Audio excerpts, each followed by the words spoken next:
Hey, how's it going, guys? It's Nick back here again. Yeah, we're about to get into working. We're about to get into doing some stuff on the Heavenly Form game called Sol 3000 that you're seeing on the screen right now. We're not gonna wait for the whole countdown. We just jump right in. If you see this video, you know, um, give us some feedback. You can give us feedback by in several ways. You could give us feedback here on Twitch or in YouTube. There should be a chat box. I could double check that. I think YouTube chat box may not be popping up for some people. I know sometimes it does not pop up for me. It's really weird. I'm not sure what's going on. But I could double check that. Yeah, and also you could also give us some feedback on these videos, and you could download the free game on Steam and on itch.io. So you could go on Steam and you could give us some feedback in the community chat or anything like that, and you can give us feedback on the videos here and on the game itself thus far. And yeah, and itch.io is even more casual, so you could do that in itch.io also. Feel free to hit me up in the chat, tell your friends. I'm gonna try my best to stream almost every day, so I'm trying my best to stream maybe more in the afternoons, but I gotta go with what energy I have to do this. So hey, I'm glad to be here, and hey, let's get into this. Let's start working now. Today we're gonna do some work in 3D code. I'm gonna do some retopologizing of a mesh. So let's get right to it.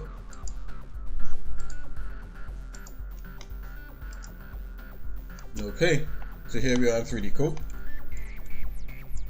and this is an actual model that I've modeled using voxels. So in 3D code, there's you could use voxels to model your objects, and voxels act like clay. So maybe we could do like a model or something after I retopologize it. So I'm gonna try to retopologize this really fast. So in 3D code, there's different rooms you could work in, and these are the rooms here to the top left. So I'm in the retopology room. Before I was in the sculpt room, and even after that I went to the paint room and tried to put different materials on this.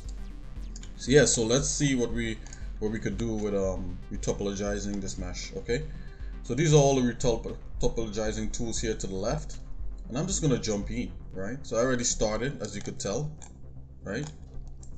Oh, you may not be able to tell, but this is a retopologized mesh that I'm creating, right? So if you do that, this is the original model I created in 3D code,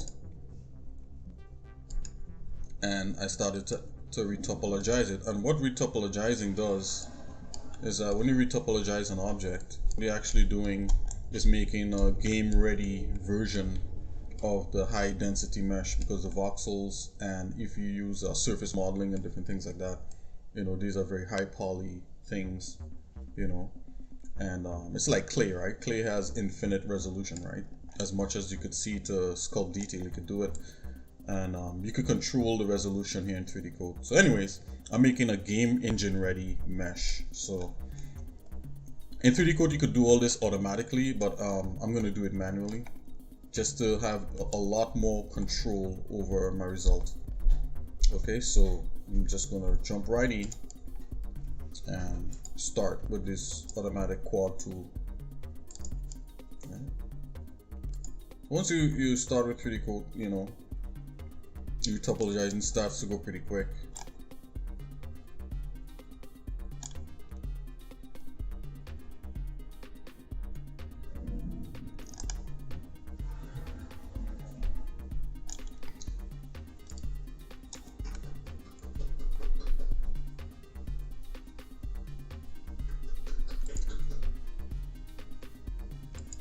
And with most things, you could just try to do it as roughly as you can and then go back in.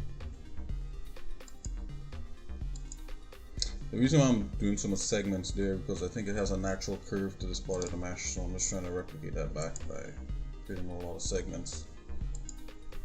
or if you want, you can create one log segment and then divide it up. And 3D code, as long as you have the auto snap feature on, it automatically snaps everything into place. So I'm going into my add split tool and just move these vertices. I'll just retopologize, mesh around. See if you can get a better view. So you see that's the curve right there.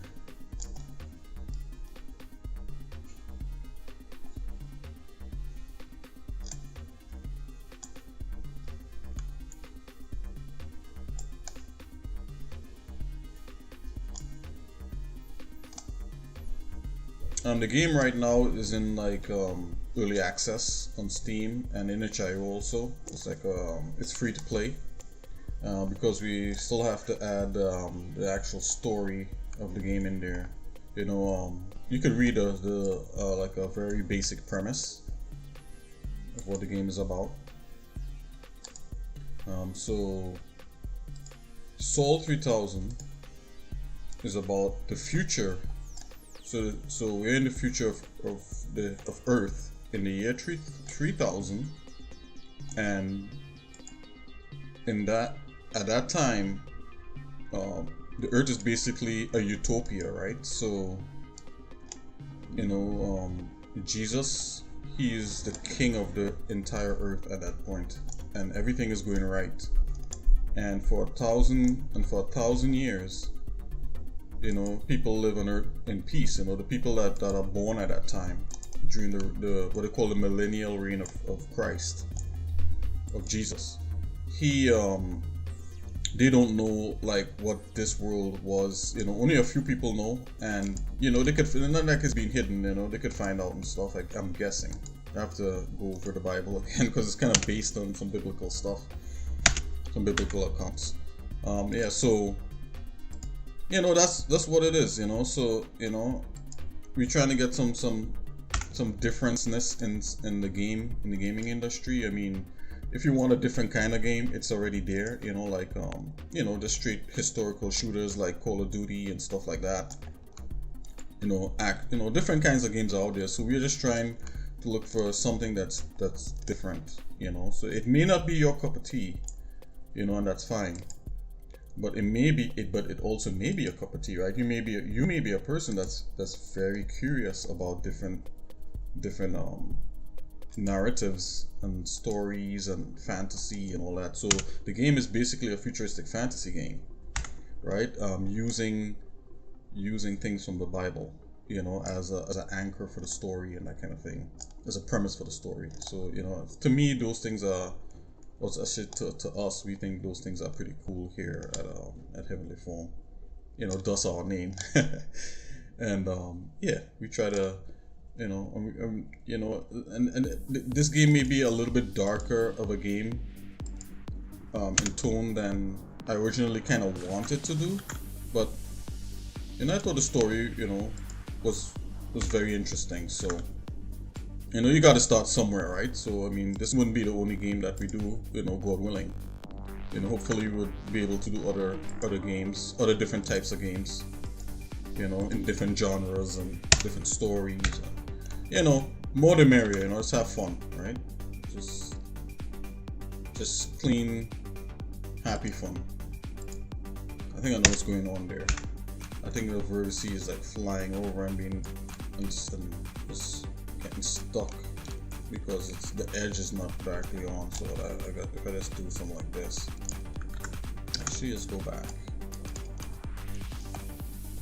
What has to happen here is that this edge has to come on here. Let's have to cut that way. Yeah. So as I was going on, so basically in the game, right? So what happened is, according to the Bible, right, like 1,000 years has passed, and Satan, even with Jesus reigning, 1,000 years, you know, the Lord is going to loose the devil to tempt these people in this perfect world to see how their hearts are towards him. You know, to see if everything is perfect now. You know, you can't say, well, the world, I was born into a bad world, you know, let's see how you feel about me. And so the devil, this is all in the Bible, right? You can read this in like Revelations and stuff. So yeah, so The devil is released according to Revelations, and he goes on to deceive the world again, and he actually succeeds. He deceives some people, but this time instead of the world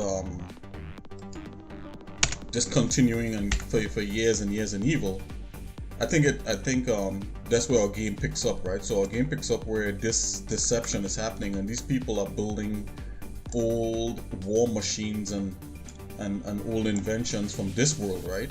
But of course, it's the future, so things are a little more futuristic, right? So their weapons are a little more futuristic, their buildings are a little more futuristic, their vehicles are a little more futuristic than what we have right now. Of course, who knows what, how long the future of this Earth has, but in our Earth,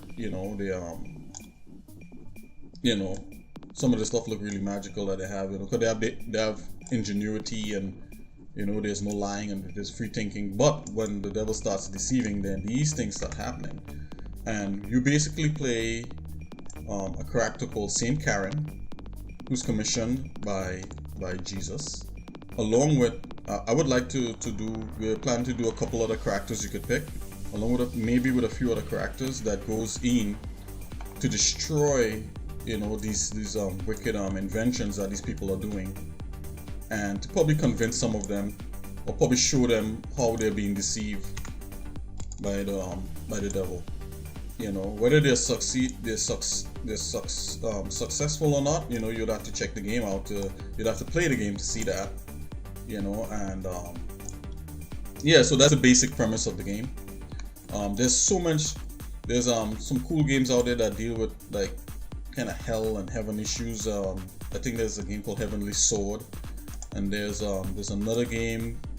This game is a popular game, a game called Doom. Where you play this military guy.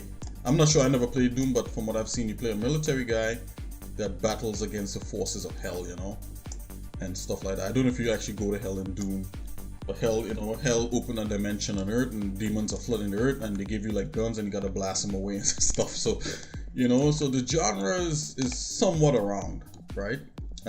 I think my personal take on Soul 3000, the game that we're making right now, it feels a little more Metroidy, right? So I would like it. We would like it to have like a slight Metroid tone, like a slight Gears of War tone, like a slight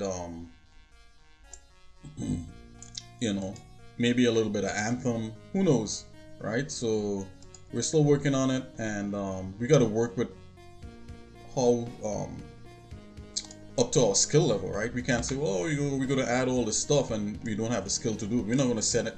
We're not going to do that to the player. We're going to try to be as truthful to you, because we are a Christian company, about the things that we could produce and that kind of thing. So I rather undersell and over deliver. I don't think setting gamers up and quote unquote kind of lying to them is the best way for people to engage the stories that you're trying to tell in games and stuff like that, or just having fun with a game. When you're playing Pac-Man, you want to know you're actually playing Pac-Man, and and that kind of thing. So anyways, and I'm ranting here because I'm actually working. Whenever I work on 3D models or any kind of artwork, I rant a lot. So yeah, so it's not that it's more of a stream of consciousness kind of speak. Okay, so I got that part there. Let's move on to this part. Oh yeah, and I can actually mirror this side once I'm finished with it. Okay, yeah, it's a quarter, right? So I do a quarter, this and mirror that, and then mirror that. Okay.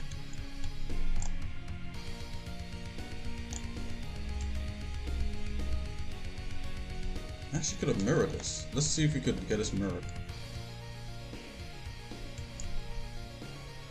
And the music that I'm playing right now, this kind of music that inspired me to like what might appear in the game, But I think what's in the game might be a little more eloquent, not as hardy, not as hard rocky. And I think some of it may be this up tempo, this hard rock like, but yeah. So anyways, so that's the game, guys. Just talking about it. So anyway, getting back to this here. This is part of a level that I'm trying to update to use, you know. I did an auto-generated mesh, but those auto-generated meshes were still a bit heavy, and some of them 3D Code, you know, it's a company that's made it's a company that's a European company, um, Pillageway, and they're based in, I think, like Ukraine and different parts of like some of the Slavic countries. Yeah, and they're also a Christian company too, believe it or not. 3D Code, the people that create the software, and which I think is pretty cool. And they you know, I think like some of their concepts are very technical. So 3D Code, to the first person, to a person just looking at it, they'll be like, oh my gosh, you know, there's so much text and there's so much things like I need to consider in here. You know, and believe you me, you know, that's was in my head working with 3D Code.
It's so cool how programmers could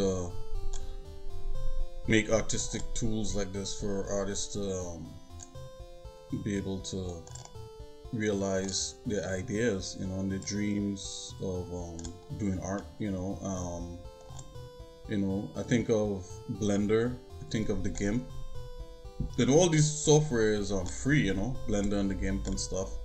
Blender, you could do a lot of things in Blender, and it's one of the first set of open source programs that I started to use like back in the early 2000s. You know, the interface, a lot of people found it archaic, but once I started figuring out where things were, and as they updated the software, they actually improved the interface each time. And you know, I didn't understand why people were complaining about it at the time. You know, to me, it was cool.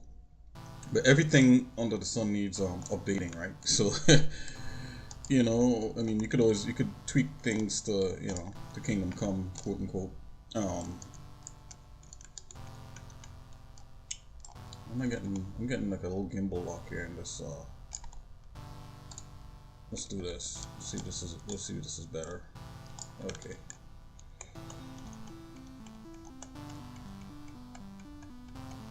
What I did I did a little trick in like architecture where you go to a more isometric view when you're doing like certain kind of operations, you know, when you're working with polygons, you know, somehow the software likes it better.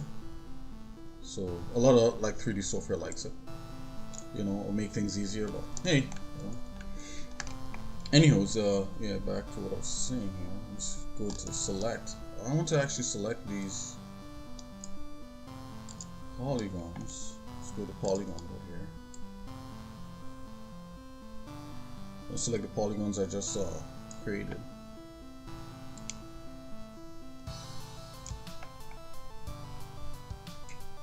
And I want to add them all onto that one layer here. So let's see if we can do something like that. So let's see, edit.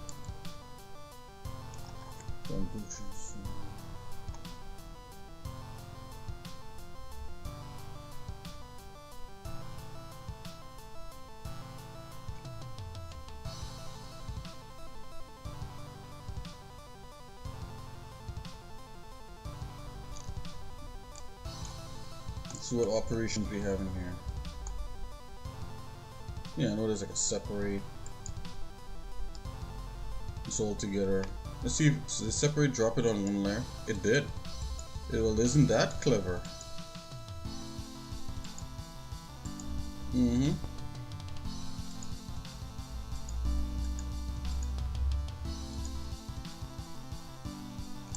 Oh, separate drops it in a new layer. Separate it all in a new layer. That's nice. So let's get rid of that layer. Yeah, I want to work in my new layer. That's what I was hoping would happen.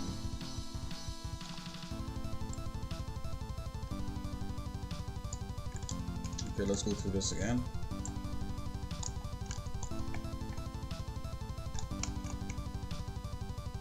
Let's go back to our quads tool and just make some auto quads here.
Sometimes what can hinder the development of a game is when like a manager or even sometimes people like kind of underestimate like the task ahead. Like, you know, they think like, oh well, you know, we could make all this go automatic and we could do all this, and yeah, you could automate a lot of things and it's fine, but you know, there's something to be said about, you know, having the artists, you know, touch the art and take their time and create something, you know. And I've been looking at a lot of different game development videos and talks. It seems like the most successful ones, they kind of like knew, well, okay, you know, what do we, you know, from the games that we've done in the past, let's continue that, but let's like use some newer techniques, newer technology to kind of speed up the process a little bit, you know, and then add a few new features and let's just make that game like that. And I think like games like that, sometimes that goes so well that they're actually able to make the game even more exciting and hype the game up and add even more newer technologies. And you know, because it's not like trying to, the game is not trying to be, you know, too over managed or too smart or too over technologized kind of thing. You know, they introduce it where it makes sense, the technology, and they just, you know, all jump on like, let's all make all games in Unreal Engine, you know. I mean, like, each game engine has a different way of kind of handling. I mean, they all handle graphics pretty much along the same lines, and Unreal is awesome. But you know, sometimes you might want a different feel for your game, right? And if it all feels like, you know, it's from the same place, you know, the game doesn't feel that much different, right? I think the Doom had the Doom engine, and you know, I think they used that to make Quake and other things like that, and yeah, you know, the company that was once id Software, which is now Bethesda, you know, John Carmack and those guys, they made the Doom engine, and then they made the Quake engine. And I remember playing Quake when it first came out, one of the first person shooters I used to play back in the 90s. I had never played a lot of games, but the early 2000s, you know, yeah, probably more the early 2000s, like probably 1999 at the latest or something like that, you know. Played Quake, and then the Call of Duties came out, you know, I think through Activision or whoever had Call of Duty at the time. Yeah, you know, because people used to build their own game engines to think the games. Now, you know, you don't necessarily have to do that. Most current modern game engines come feature rich. And the game engine that we're using for Sol 3000 is the Blender game engine, right? And the story on that is that, you know, basically my brother and I, we kind of started just playing around with the Blender game engine just as a brotherly project.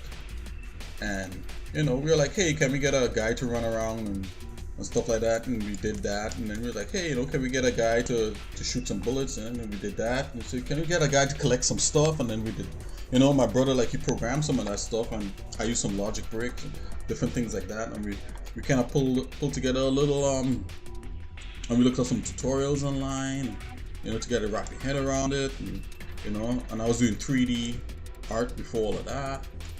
And you know, so I was able to model the character and actually animate it.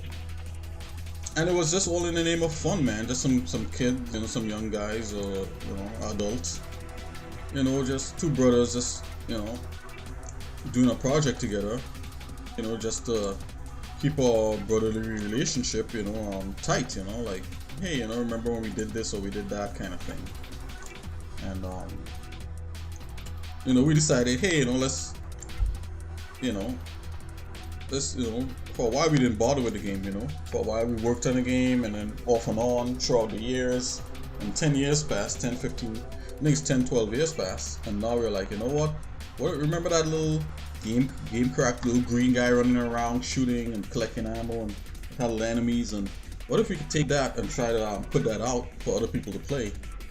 Right? And that's what we're trying to do right now. So from the time you decide that you're going to do that, all of a sudden, you know, even if you're like, well, we'll be considered like an indie developer, right? Because we're not like a big company by any means. We're just two guys that's having fun, right? And we're not charging for the game as yet. You know, we would like to charge eventually, but for now, you know, it's you know, the development, the things that we develop and we put out there is, you know, it's for free for people to check out if they want to, and you know, and play and that kind of thing if they want to help us give some feedback. But yeah, so once you become an individual developer or any kind of game developer and put your game out there in the public, people immediately measure it up against like big companies like Activision and Blizzard, and they're like, well, you know, it's not like World of Warcraft. World of Warcraft is better. It's like, dude, I'm just one guy, you know. I mean, think about yourself trying to do something like that, you know. So, you know, and some what do you call it? Some game enthusiasts, you know, like some gamers, right? Some you know, some gamers who been gaming for a while, they notice, right? They say, hey, you know, who's the developer? They look at the developer, and if they realize it's a small team of like 5 or 10, you know, they're like, hey, you know, for a 5 or 10 team, this is pretty good, you know, that kind of thing, you know. But if you don't think that deeply, you're gonna look at, you know, all the games and you're gonna be like, why does this game suck, you know, or why isn't it feature rich? Why doesn't it have like, why isn't it as cool as like a Gears of War, you know? Gears of War is made by like hundreds of artists and you know, and I don't know, like X amount of programmers or something like that, you know, because programmers, without programmers you can't make video games like that, right? You need somebody to be able to program, whether it be, you know, the artist or actual programmer. And without artists, you know, programming games, you could have a pure programming game without art, and it could be pretty fun, but it's even more fun when you add some level of art to it, right? Whether it be 2D or 3D or whatever it is. So, these two people have to meet up, have to first meet each other and be willing to work in it. And if you have any kind of weird synergy between them, or any arguments, or like they don't see eye to eye in the concept or whatever it is, then the game eventually would suffer, right? The game would go away. They wouldn't, it would for one person would be like, why am I even making this game? I don't like it. I'd rather be making like a truck simulator or flight simulator, and at that point in time, it's up to them, unless you pay them, right? So that's where big companies come into play. The big companies have the capital to pay programmers a lot of money, and to give them contracts that they have to live up to, right? Also, you could maybe get in some legal problems because you're getting paid for a job and that kind of thing. So they pay them to create certain code that allow them to create a game that a gamer or any person who wants to have fun could play. And they expect certain things, like you expect a menu, you expect a fancy menu with motion, with graphic, with the buttons moving around, and because that's the people come to expect certain things. Everybody comes to expect like a certain way that the character handles and the character runs around. Some people expect, well, the game has to have cover. If it's a certain type of game, the character has to be able to go into cover, and the enemies have to be intelligent. If the enemy is not intelligent enough, they don't want to play it. A lot of variables. But what I'm beginning to realize, if you just kind of state your capabilities and let people know, well, hey, I'm just a single guy doing it, so I'm just two brothers having fun or something like that, and it's out there if you want to check it out. Please support us. If you support us, if you support our game, actually Soul 2000, it actually helps us to build up Heavenlyform, and we could make another game, and it would be probably a different type of game, probably something a little more casual, not as serious as Soul 2000, and something a little more fun. And we'll be able to probably bring other people on board, other programmers, and we could program many different games with more depth and story, and and I could be more of an art director than an art creator, and I could get other talented people if we start making decent money. I mean, we would like to do this. I mean, this is this brings this game. I hope by the time we finish it, God willing, if we get to finish this, because a lot of time and money and actually effort went into it, to be honest with you guys, and hopefully once we're able to finish the game itself, you guys will be able to appreciate the work that went into it. I'm trying to make we're trying to make a cool game. We're not trying to just sell you dreams. We're trying to make it pretty cool. And so if things pick up, I mean, if we have the financial backing, of course, like most game studios out there, and most game developers or whatever, so now you can just be a singer. You don't have to turn into like a big studio. I mean, it's not all about becoming big and becoming a multi, like Star Citizen. They're a multi-million-dollar company now, just off of people buying the stuff that they have and pledging money and believing in the dream that they're selling, and and some people see some of the stuff that they paid for in there, and some people didn't, and I don't know the whole thing about that. I won't go into that, but like, I'm just saying, I don't think we're trying to be that big, at least not right now at this point in time. I don't know what the future may hold, but for now, we're just trying to be some guys who could like support ourselves and and make something fun, and I mean, we have a lot of like different ideas, and and what companies do for support, sometimes they put a roadmap, right, for all the ideas, either for a particular game or for a group of games. They say, well, if we get to make this game, then we can move on to that game, and then, or if you support us, we'll add this feature or that feature to the game, and the game will be like this or that or whatever it is. And we do have ideas for at least 2 or 3 more like really nice games. That's pretty exciting. I have at least one more action-packed game other than this one right here, and we may have like some more strategy stuff and some more casual type click and point, point and click kind of games. Probably some puzzle games or something like that. So we have some stuff in the works, but I don't want to lay those things out there, and then the dreams not be realized.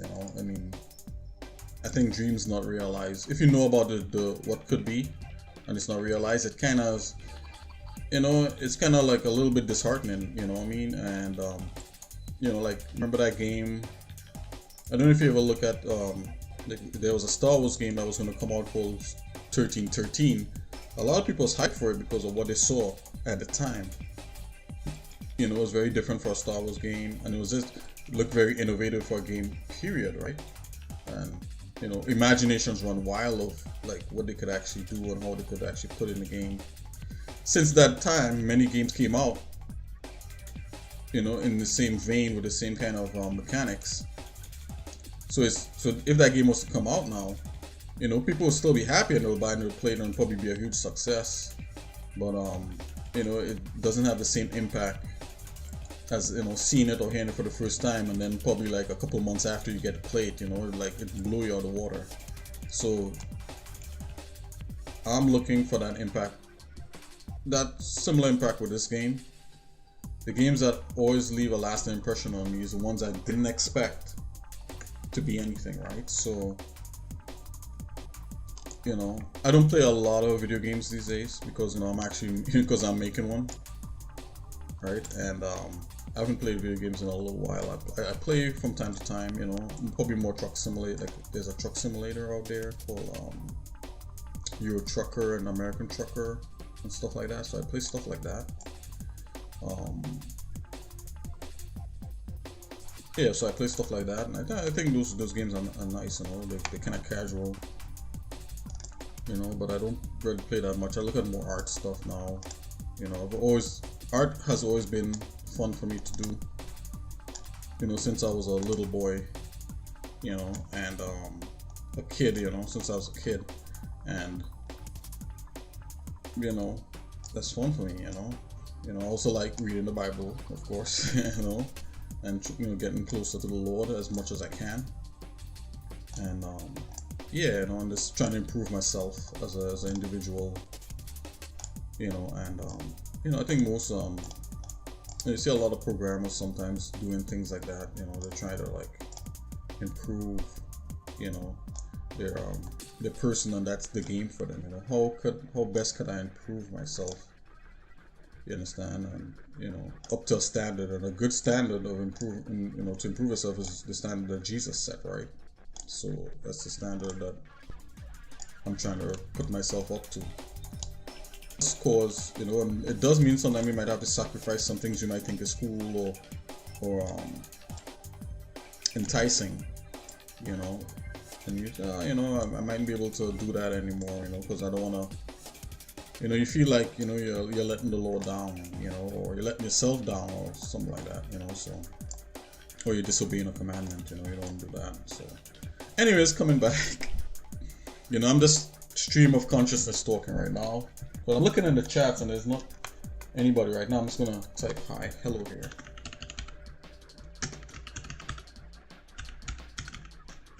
In the chat. Just in case if nobody can hear my voice, they could see it.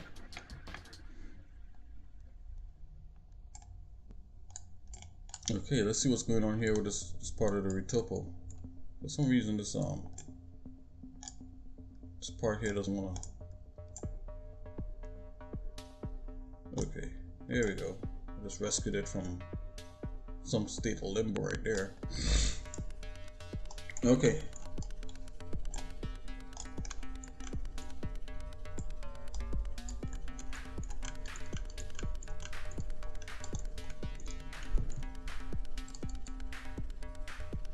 I'm just checking this over to make sure.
I'm being a little bit quiet because I figure I'm just rambling and, you know, I have no one to talk to, so at least not right here. So if you see my video and you wanna check me out live, you know,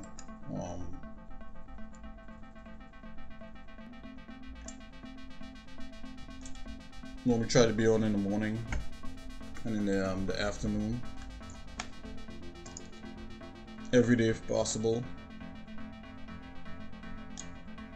Some days I might actually skip streaming because there may be, like, you know, different things, different personal things I may have to take care of that day, or I may need to just crunch on something without actually thinking about the streaming so much, because I'm the only artist actually working on it, right? Because it's just actually the total amount of people that's kind of like on this project, you know, for free is 3, you know. So it's like myself, my brother, and my wife, you know. She kind of helps with the posts and stuff like that, and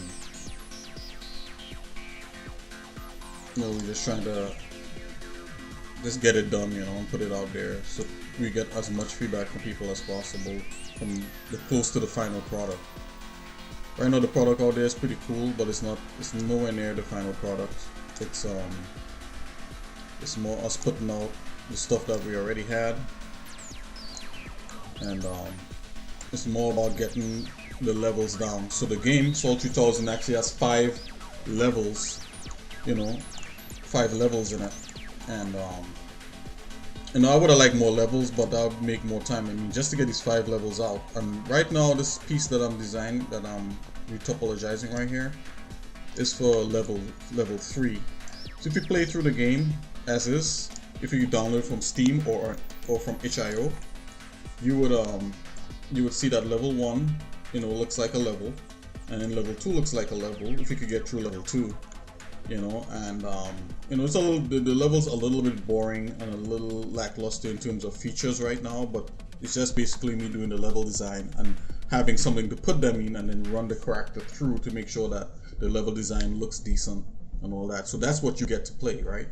So if you go into level 3, you realize from level 3 to level 5 it's kind of void. There's some void space, right? You could run around in the void space, and that's because I'm actually creating the levels to put in those void spaces.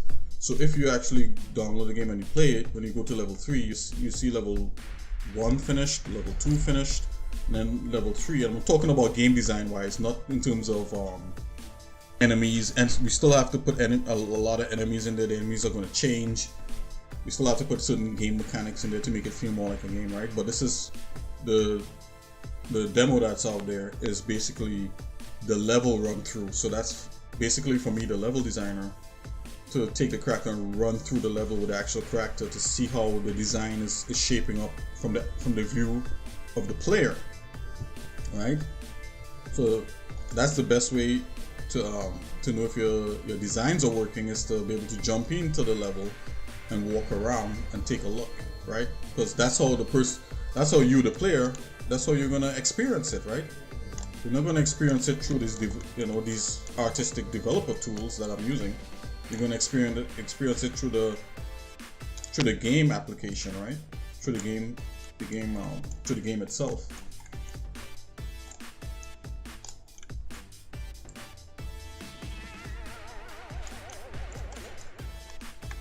Yes. There may be an extrude tool here. Smart extrude. Okay, let's try it.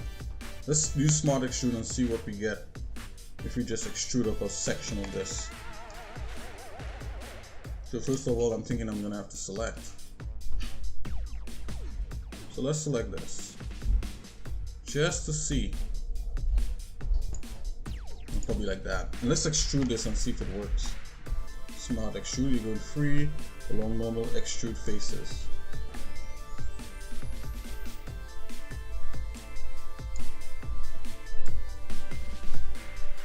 Yeah, it does extrude, right?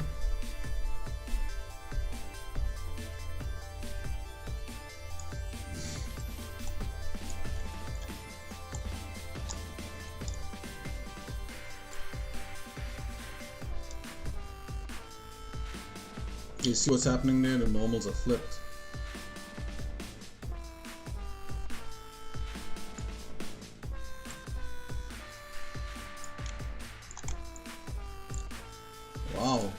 actually flip the normals.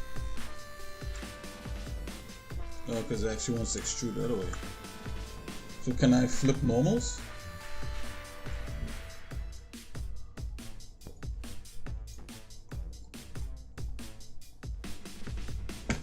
Normal extrude.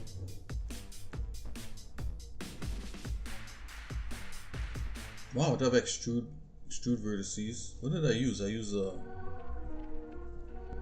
selected. Oh, let's try these other ones. Okay, so I got that. Well, let's make sure we yep. Oh, let's go back and select this. Select tool. Okay, so I got my select tool again. Let's just go ahead and select. Make sure all these are selected.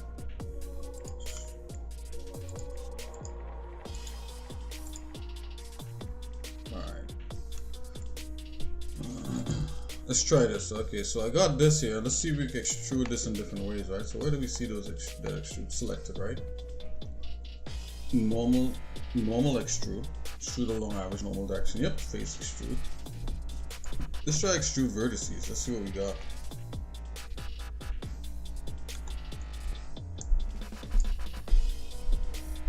I just clicked it. Oh, here we go.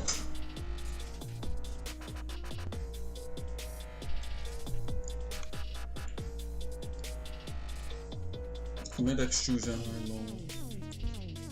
Ah, it actually wants me to extrude it in this. Wait a minute. Let's try holding a different arrow.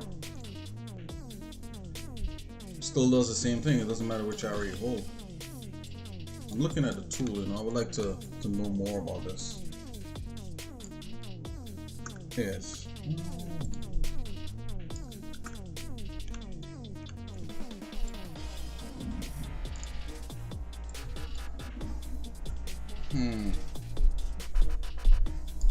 If I expand now.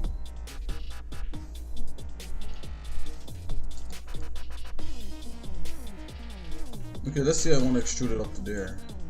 Bring it back down. Oh, I'm probably extruding it again. So let's go expand. Let's hide this volume. Oh, did it move? Did it only move it? Ah, okay.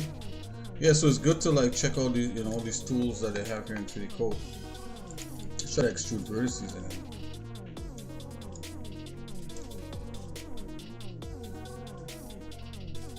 Yeah, it's extruding. So let's go here.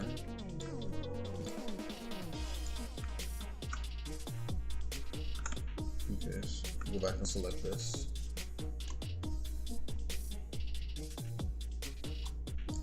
Select. Let's just do all this.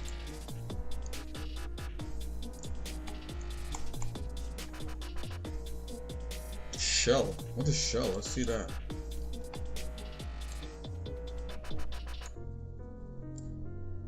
Ah, so shell is doing what I want. Shell is saying, okay, keep the, keep the normals, keep all the normals on the outside. So I like that. Yep, and you can move it up and down because it's active. I'll just do it so it barely jumps up. And then you have fine controls right here. So I'm just gonna do it through the gizmo for now.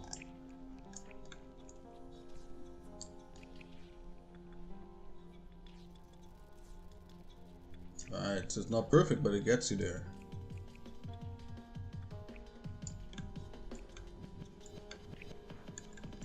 Wait a minute.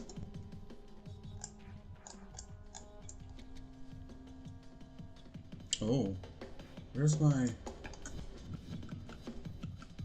Oh, okay. I don't know why those disappeared. Let's try this again. Shell. Okay, so that's there, right? So let's try shell. Oh, it like say, hey, this is a shell. Okay, I see. So what we want to do, we want to let's separate this guy.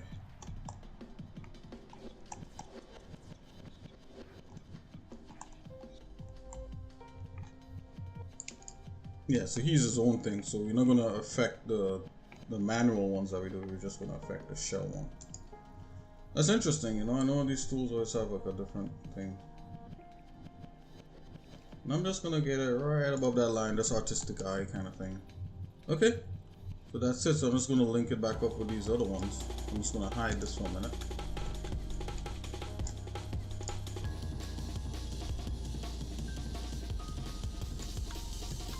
I'm just gonna delete where I'm gonna make some holes actually so it links up. Selection mode. Actually, I want to deselect all of these things. Let's see, where's my deselect selection? Clear selection. Okay, so that's a hole I gotta make there. I think this is one here.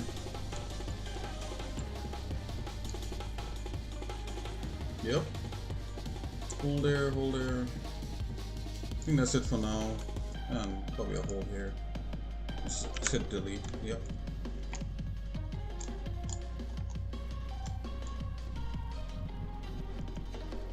What I'm gonna do, I'm just gonna fix this up a bit. Yep, that's that. Just gonna go add.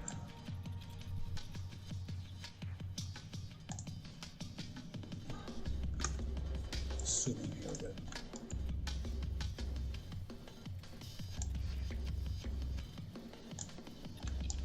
Okay, let's see what the symmetry is doing. If we disable symmetry, yep.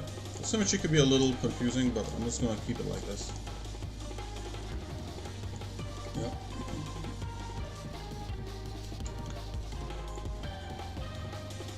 Let's see what we could view wireframe. Oh, it isn't wireframe, okay.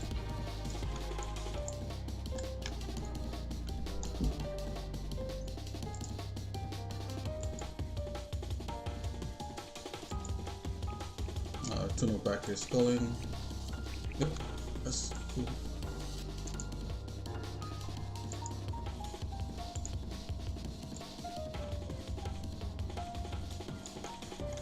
Okay, so I'm just gonna build back some geometry here.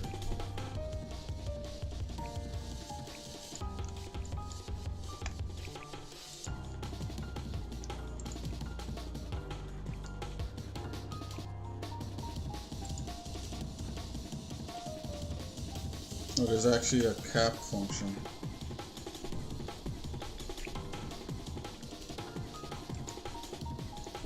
Oh, so yeah, it caps vertices like that. So yeah, so we don't want that necessarily.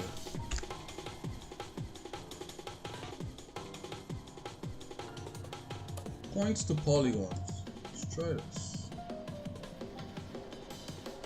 Yeah, so okay, so we're not doing that. Let's go stick with a quad. I'm just gonna zoom in here.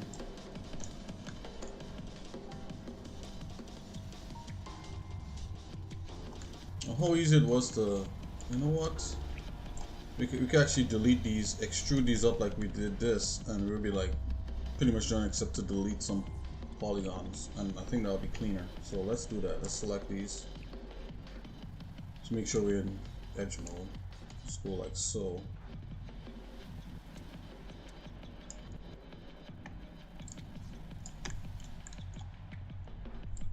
Like so.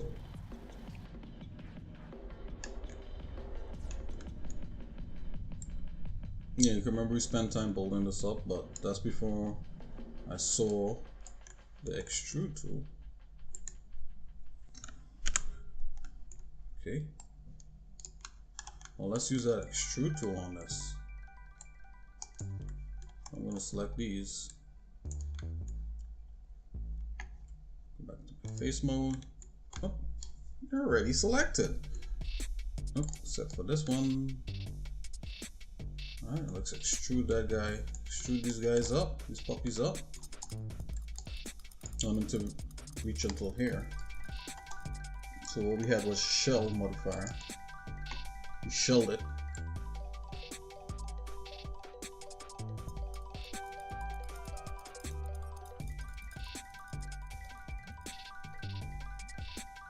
I'm just eyeballing for now. Nothing is wrong with that, as long as you get the job done. And you can go to delete polygon tool. That's what I'm using right here.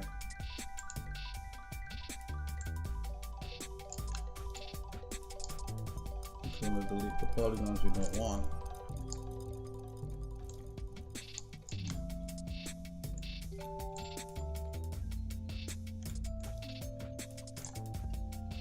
So we got here. I don't know why I did that.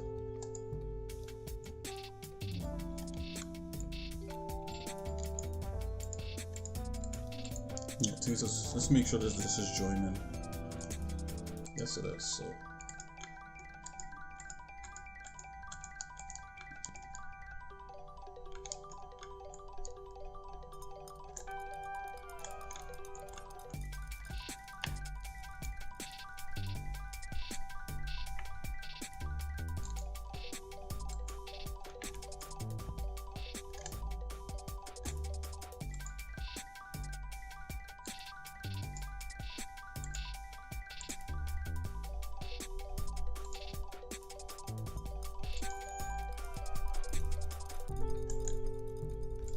Yeah.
Okay, if we can merge, let's see what options we have here. Move selected faces to current layer.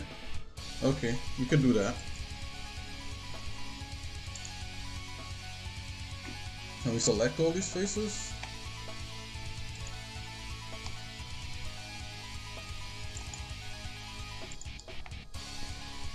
Oh, did you just have to double click on it?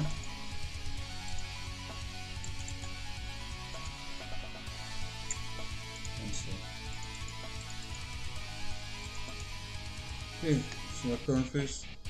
Let's make this a current layer. Oops, select this current layer, so this has nothing on there. Yep, let's get rid of that. Oh, not so.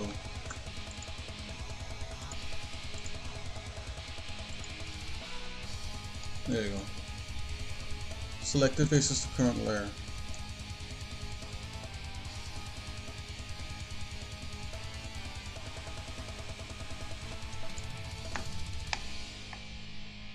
Deselect polygons. Let's go through here and see what we got. Do we have like collapse? What's collapse do? You don't want to click on that. Let's go back. Yeah, smooth, symmetry, contour. Okay, so this is a command snap. You have the snap command. So let's try the snap command. How do we select all these? Did I right click on it? Set color reference.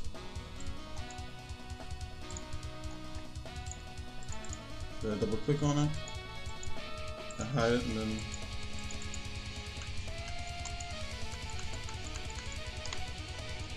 oh wait a minute. Did I click select? Then select this?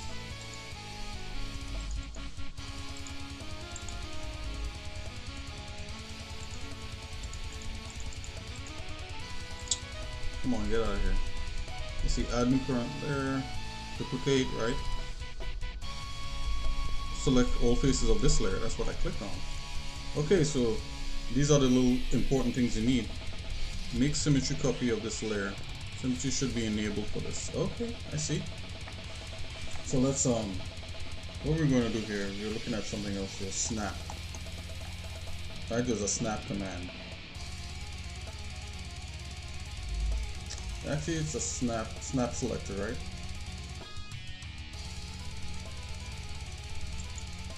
Snap selector. So what I did is snapped it down to the sculpted mesh. But that's pretty handy. So now the mesh is pretty tight. So what I'm going to do, I'm going to turn symmetry on.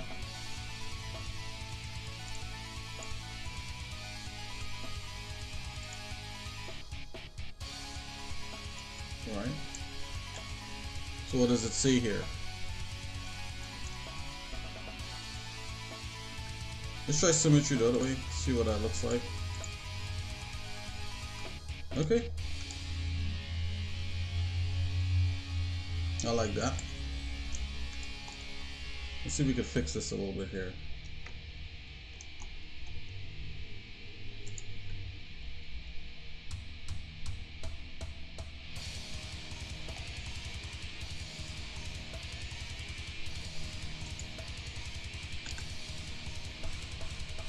Yeah, let's just get this part. Oh. Then what we need to be able to select this. So I'm just gonna go like so and select edges. Let's just make sure we have all our edges selected.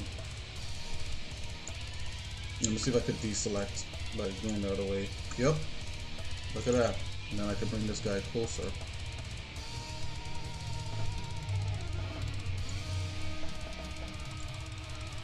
There we go. A little bit of overlap there. Alright. Yeah, so basically this is a decent, it has a little something going on here, but that's fine. Alright, so let's try another set of symmetry. So what does this say? It says make symmetrical copy of the layer. Okay, so it might, we'll press that later. Let's press it now and see what we got. So did it actually make a copy of the mesh? Let's see. So we turn symmetry off. Oh, I don't know. Maybe because we have something selected, maybe. Control Z that. I'm gonna deselect this. So right click, press selection. We have symmetry is enabled.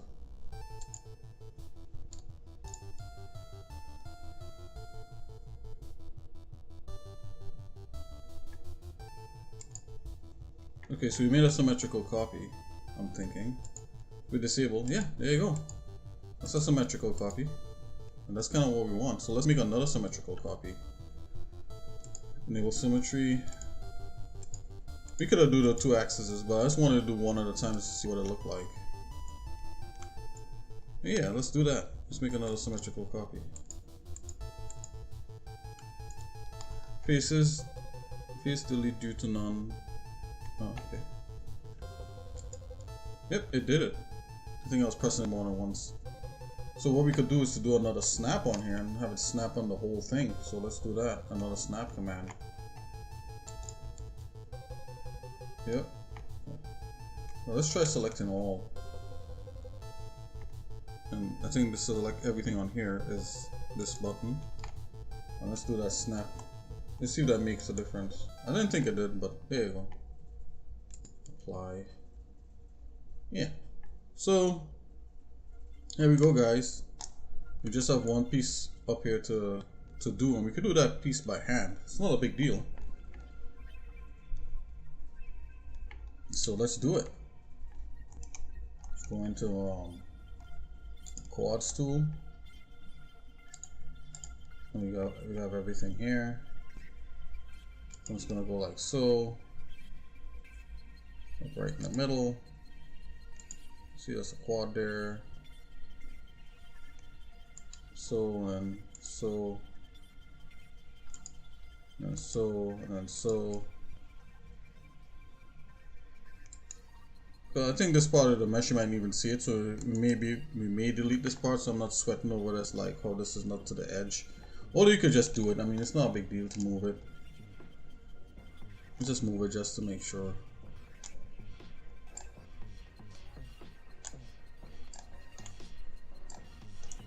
Yeah, so what I was doing in there when I moved it is trying to join and move at the same time. Try to do that again. Alright, so it's all one now. Okay, so I think that's fine. Alright, here we go. So I was really worried about this piece right here because, you know, it's a kind of shape. I mean, you could model this by hand easily and just be done with it. I wanted to retopo something that's kind of like this and see what 3D Code would allow me to do. Let's go to that symmetric, turn symmetry on again.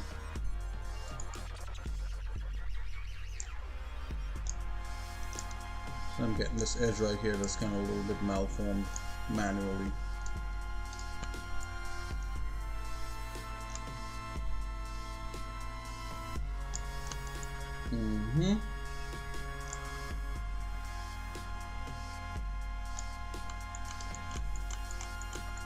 Don't have to get all in the nitty-gritty of it like that, but that's what I'm doing. I think this is fine. Let's unhide the rest of the retopo. Let's actually hide this and see if we have like a full retopo mesh here. Okay, so I got an underneath part to do.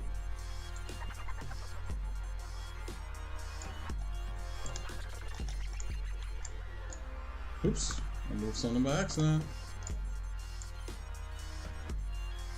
Yep, I got an under part here, right? So let's hide this and see what this is about underneath here.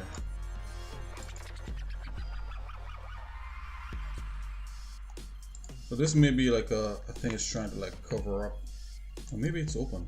Nope, it's open, and that's fine. That's what we want. This open part here. Aha, I think vertice got moved around. Let's see if we can rescue it.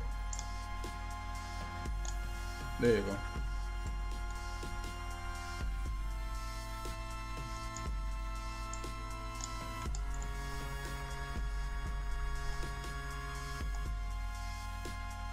And let's see what we got here with the volume. Okay, so I have to pull up this part right here. Yeah, so there's some cleanup.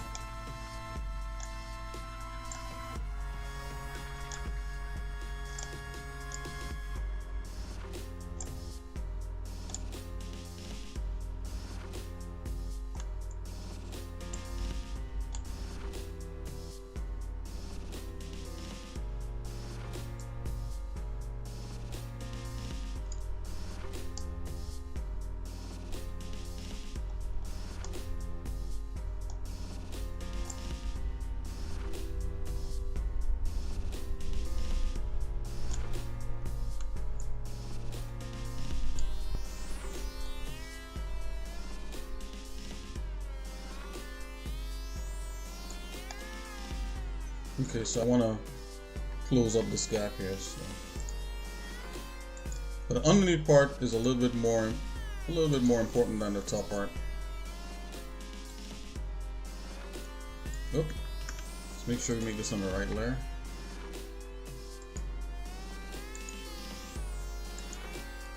Okay.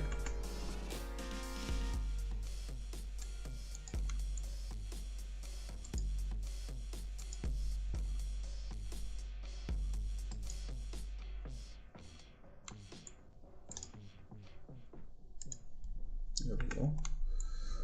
Okay, dokey.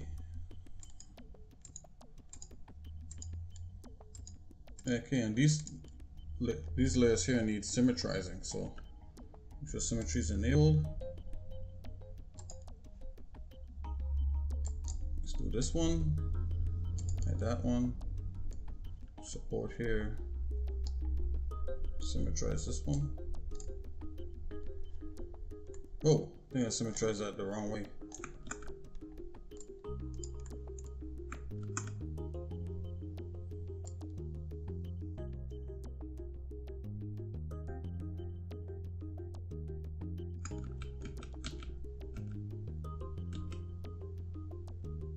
Oh, I think the symmetry is doing something weird altogether. Okay, here we go. Back on track.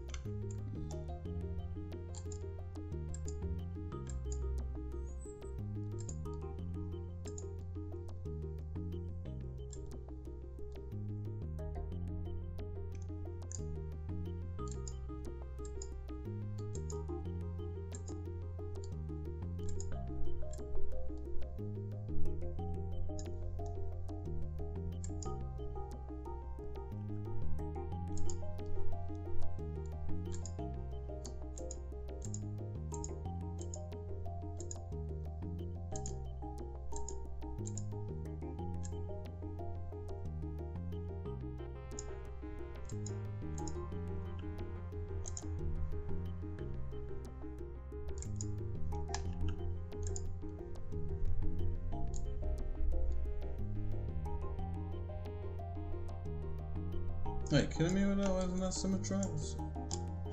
What is going on here?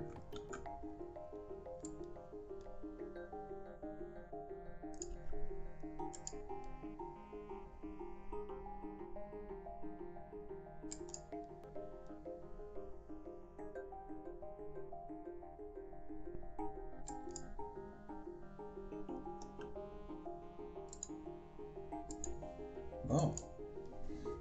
Is it flipped or? Well, I could fix that, but it's really weird how it doesn't want to obey. Okay, let's do this guy. Yeah. Okay, so we got that. Yeah, one of the more important pieces. Okay, let's fix this. Doesn't want to do it automatically? Well, we can do it by hand.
What I'm gonna do, I'm gonna grab this guy here.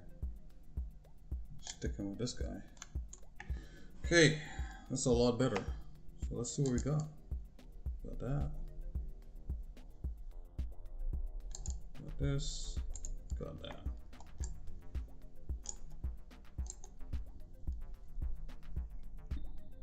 So we got it retopologized. So that's it, guys. To see how long it took just to get that guy going right there. Let's go into a regular perspective mode. Let's just hide the underlying thing. So this is a retopologized geometry, which could be slightly further optimized, but this is basically a lot better than what I originally had happening. So let's see. Let's go File, Save, to make sure we got everything going on. File, Save. Okay, and what you would do with this now is that you want to actually bake this guy. So you want to bake all the stuff from the other guy over here. Let's go to opacity.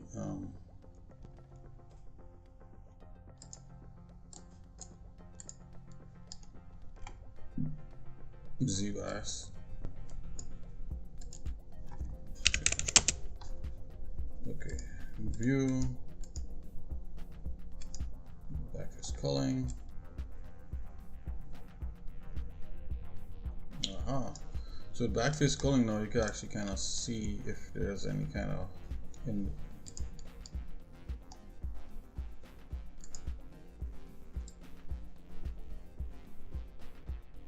you see it's making a face right there. We don't want that.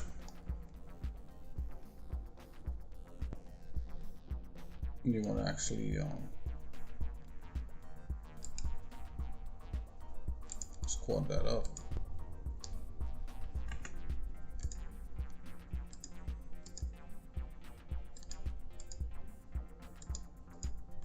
Let's go back here. Yep. Let's take this guy here too. Match him up with that guy. Why isn't this? Ooh, what happened there? Do we have a face there?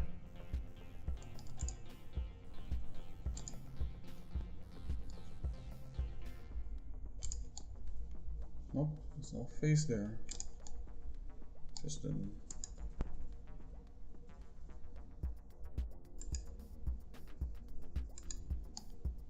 Okay.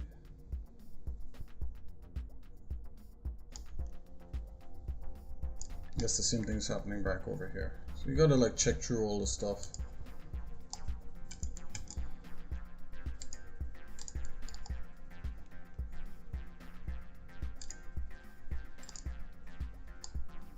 You want to select the face. Just delete that. He quads that up.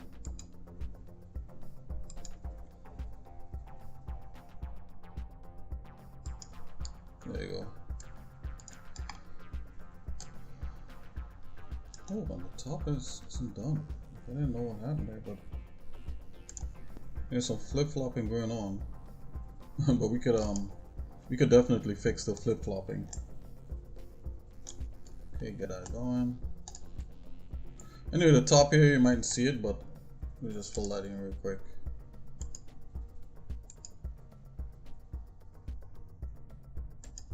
There you go. We want basically a watertight mesh, right?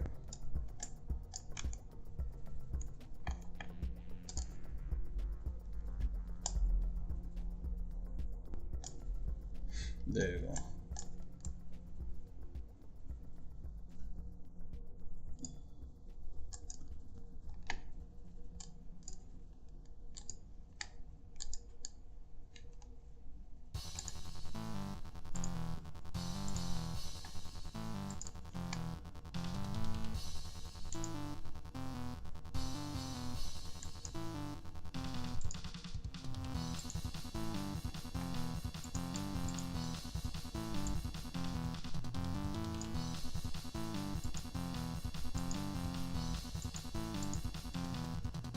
Okay. Let's go 75 on this color.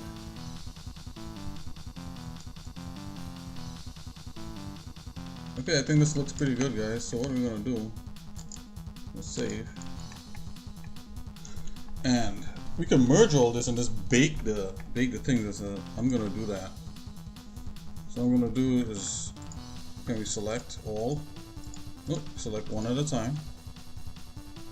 And I think I'll move everything up to that layer. So what we're going to do is select faces. Right, I'm going to move to this layer. I'm going to select faces. I'm going to move to that layer. Technically it should work. Select faces. And then move to this layer. So none of that layer, none of that layer, none of that layer. Everybody on this layer. Zoop, zoinks. Yep. Let's just get rid of these layers. Oh, not that layer. Let's hide the eye. Oh, there you go.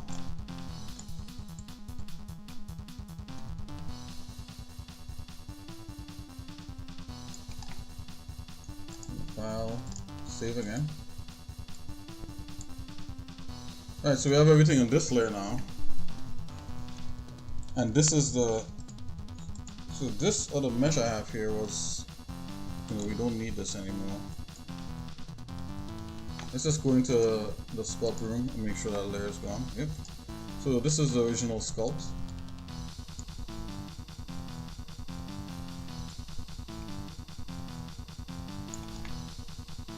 Alright. Then go to Retopo. This is the Retopo mesh.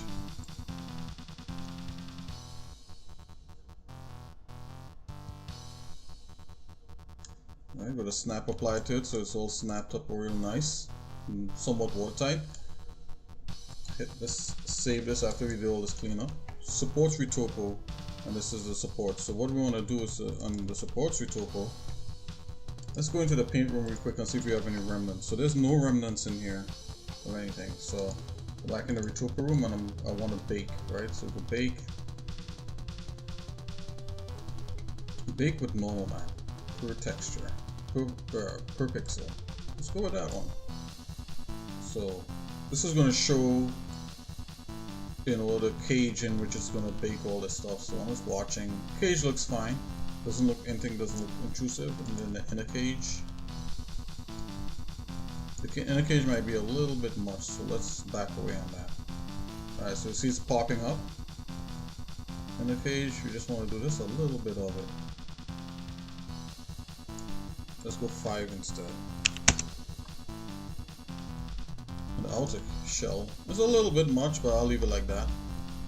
Maybe we stick with this regular right here. Draw it with the pen depth. We took our increase of scaling.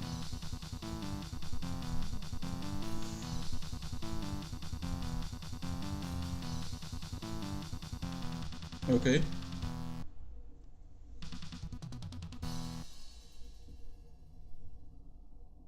Draw with pen over Retopo mesh to relax depth of scaling. Okay. Whatever these things, I'm just going to stick with the first one.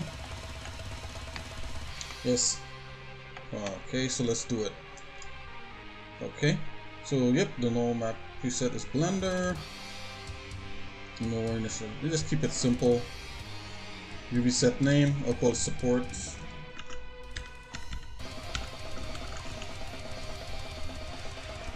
And it's for L3.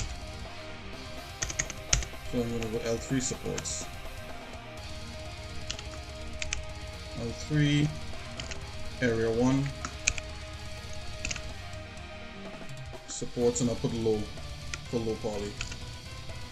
I'll call it UV, but this is UV set, but I think I should probably rename all these things.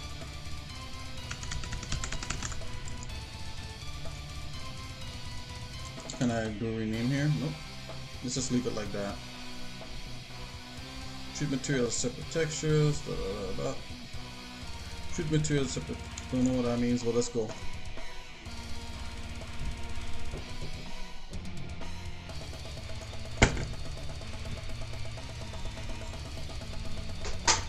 I think each material is going to be a separate texture. Basically, that's what, you know, seeing what it means. Let's do this.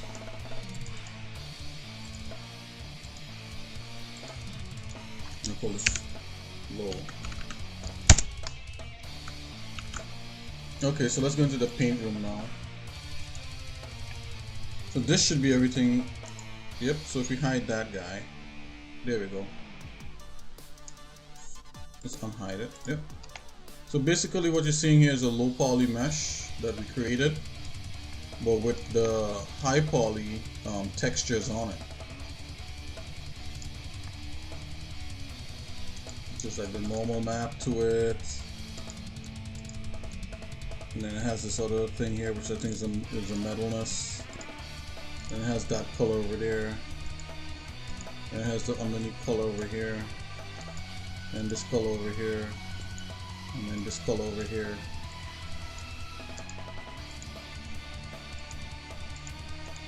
Let's see if we can give this like a slightly more interesting color than, other than the silver. So what I'm gonna do, I'm gonna undo all this.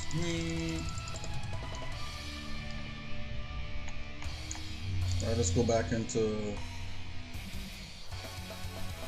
Let's go into the sculpture room. Let's take a look. Yeah, so we have the different pieces here. Yeah, so all that's supposed to be one piece. This and that's supposed to be one piece. I think I want to do that.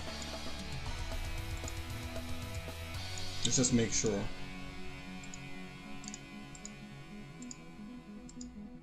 Yep. So what I'm gonna do, I'm gonna come here and go on merge subtree. So this is one piece. It's one piece. This and the top one should be one piece. So let's get this out of here. Let's unnest. Let's unnest these things so we can do the right hierarchy. That's one piece. We want this, and I guess in that. Nope. This. So grab this guy, drop him in here. Yep, so all these silver parts are one piece. Yep.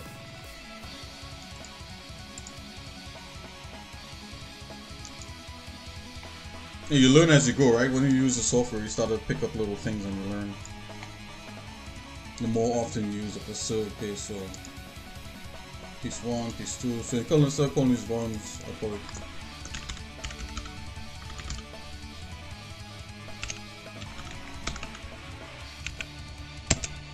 the support frame 1.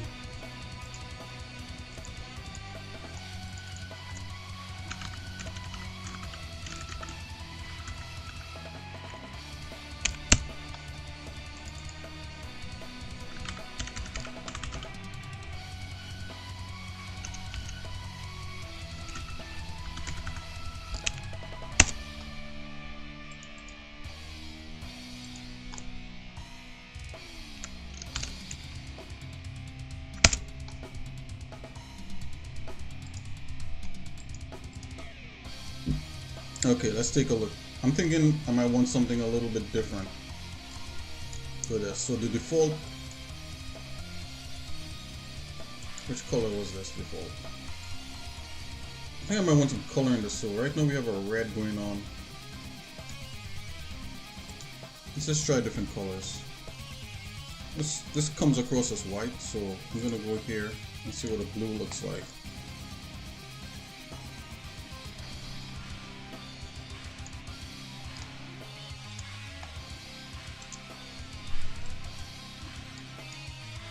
Let's try many different colors. So we have volume, we don't need, so I don't use the volume, tune, don't use that, reflective, let's see. So I think reflections is kind of really, reflective is nice, but it's hard. It's hard in game engines. So we'll stay away from that one. Polymers, okay, so this might be interesting. So it's nice and kind of cherry red.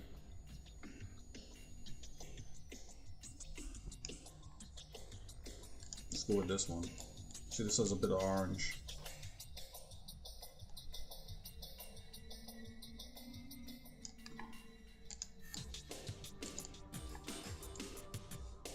So there's different things you could do with this, right? So you could like just do it off of this, or you could use what they call like the smart materials, right? So I think if you're going to paint, you start to see the smart materials. So if we hide this for a minute and we look here, let's see what a smart material would do, right? So let's just keep it simple. Let's go with the red supports. See what a red smart material support looks like. So it has to calculate a bunch of different things for it, but that's fine. Light source sphere, that's fine. No, light sources hemisphere, that's fine. To render target, render into new layer. Map type, yep. Local curve RGB. Additional anti-aliasing samples.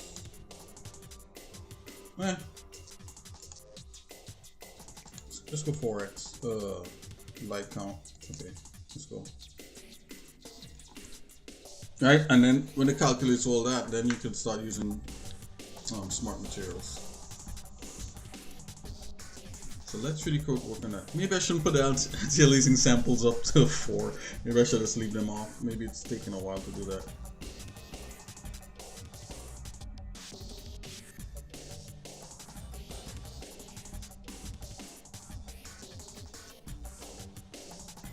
But here we are, working on an element of Sol 3000. Yeah, so you see how this bake is taking a while. I think it's because I raised up the anti-aliasing samples. This is how we learn, guys. So, oh, I think it's doing it. Okay, smart material requires ambient occlusion. Yeah, go right ahead, brother. Ambient occlusion, I'll go hemisphere again. Additional anti-aliasing. Yeah, 4 wasn't too bad. Additional gamma correction, nope. I'm just gonna let that run. See what that looks like.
Okay, so it seems like that's finished.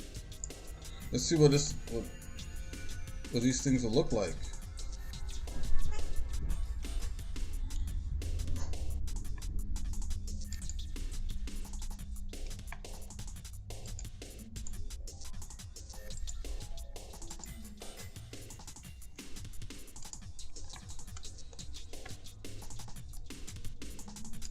The smart materials being previewed right now? I'm not seeing any preview.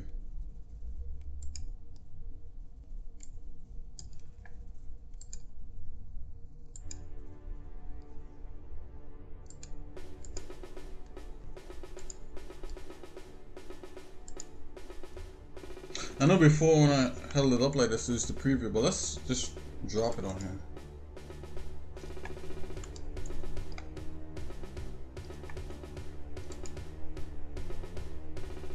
Is this it? It's a cavity map.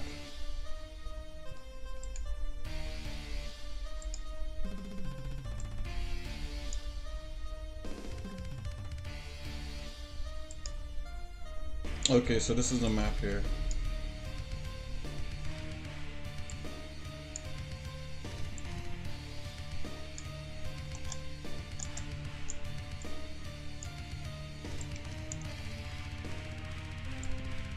take a look.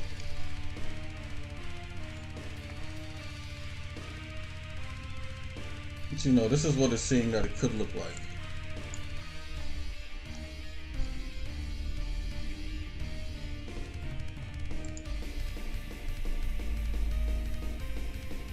I guess it's doing that because it's rendered like a hemisphere.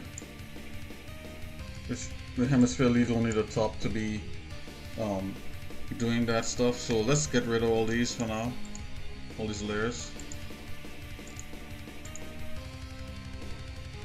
And ambient occlusion. And let's see if we can regenerate that again. Okay. Smart Mercury car, okay. Now let's turn this back to sphere. Sphere plus hemisphere. Oh, you know I like force ambient occlusion. No, let's just disable that for now, because we want it done pretty quickly. Let's see what that does.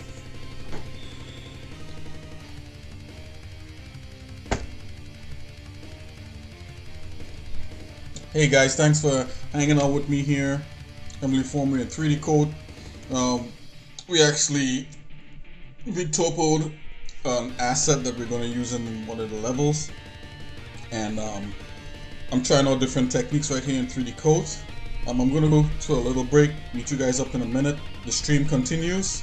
Enjoy. Get in there with a chat, hit us up online. Let me show you like let me see. Actually, we're gonna take a short break and come right back, okay guys? So I'll see you in a little bit. Okay, take it easy. Be right back.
Okay, we're back. We're back. Yeah, so it bake. So 3D Code, when it's doing smart materials, it has to bake these maps right here. So I like the way this looks. This map looks for the red part of the model. But what it does, it previews the whole model with it, right? So let's just drop this down.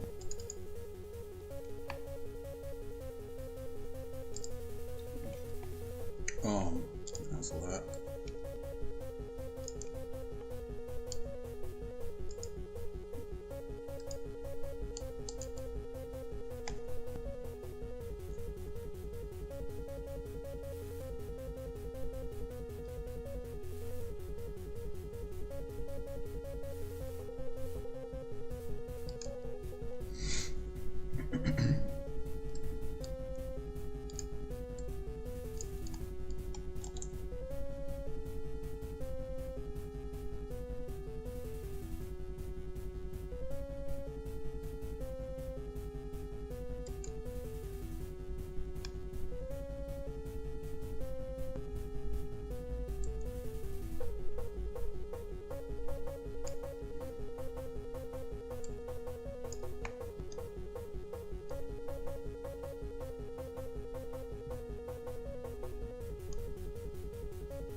Let's go to the sculpture room.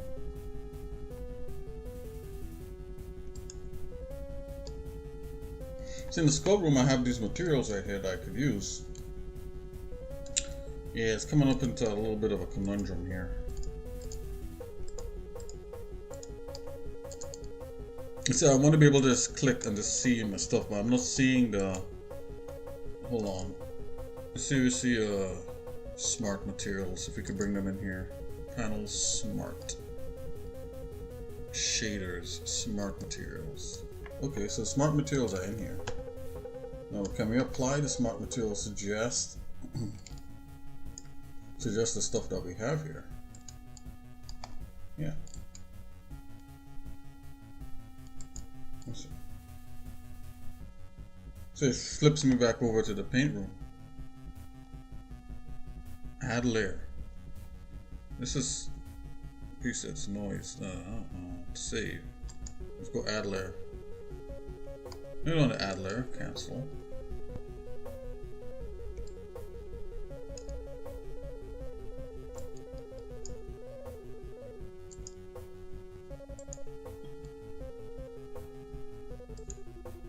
This is adding it to the low poly mesh, and that's not what I want. So I'm gonna have to look more into this, guys, but I'm just gonna do it the regular way I've been doing it. Which is not the best way, so some 3D Cool people might be like, oh my gosh, you know, this is not the way you're supposed to handle the software, but it's a little confusing, right? So, at least for me right now. So, for now, I'm just gonna do it this way, where I go into the sculpt room, and I just use one of these quick materials right here. Let's put the smart materials over here so we don't lose them again. Okay, smart materials, presets, stencils, that's shaders, right? So, come on, you could do it. Okay, so yeah, smart materials and shaders. So you don't have to use the smart materials right now, but we could use the shaders, right? Just lost my material there. Let's go back. Let's see what material was that.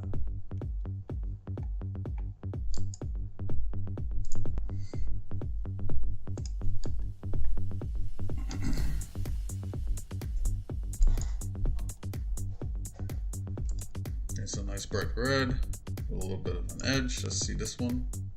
Yes, I believe I was using something like this. Yeah, I was using something like this. Let's see if we can get something a little more grimy. Yep. This one is the same thing. Okay, and the thing was to get this pull going. Before it was a kind of a silver. Let's go into a polymer. Yep. So I have to think in terms of the level, right? So let's take a look at the level. Let's envision what texture. And I'm thinking maybe just like a black, man. You know, like a good black, like a black gloss or something. But it might be too dystopian, so it might want to be like a grayish black. Something like that. But let's take a look. I'm gonna load this up and we're gonna take a look at it. Okay. So what are the supports? So if I just do the support beams. Oh, so hide all that. Walls, building. Yeah, so the support beams are kind of like white in here. You know what? And that I think that might be fine. So I might want to go white. I might want to go a little bit. Probably I want this red to be a little more red, and this here to be a little more gray. So it's a little more balanced out. It's not as stark. And let's just keep it like that. So a little more red, a little more gray, and I think we'll be all right. It's just on high. I'm gonna just reset. You know, just cancel and just don't save. All right. So. A little more gray on that. Alright, so there's a little gray thing. Just double click on it. Let's see if we could edit the current shader. Let's use a cavity on that to give it some interest.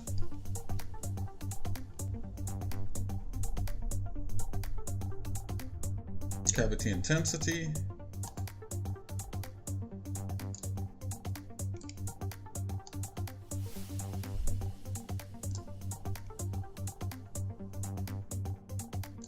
Texture scale, cavity intensity.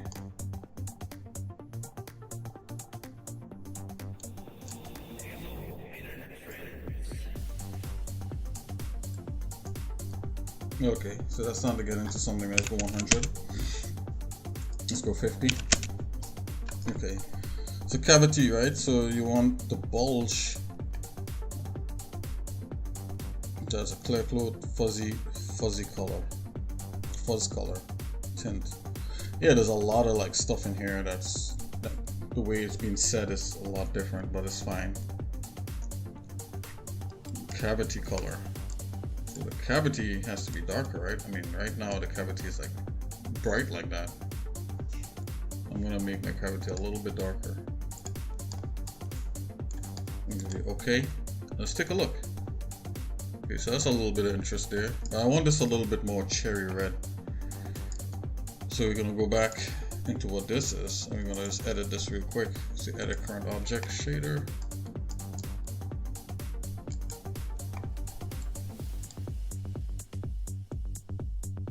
And let's go a little more red.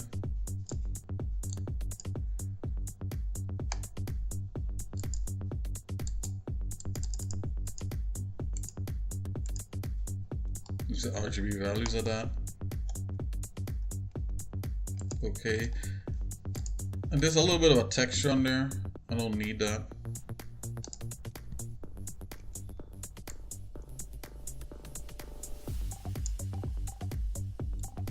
Metalness, gloss. Turn the gloss down, you get a little more of that red happening.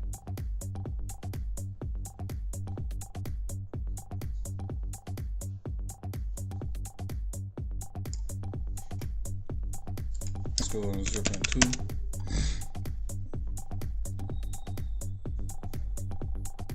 Cavity intensity.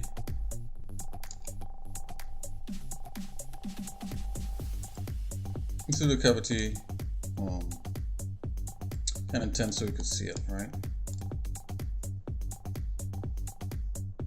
Like so. So it looks a little dirty. Bulge gloss.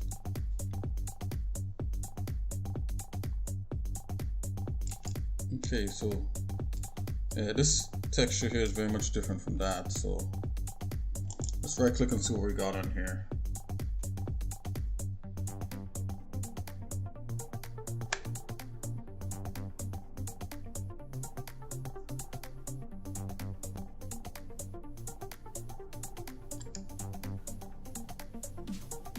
Let's trim one. And then we have this, it wants to be that same kind of red. Yeah, but I edited this on an individual basis. Let's go back to that. Let's see if we could play with this.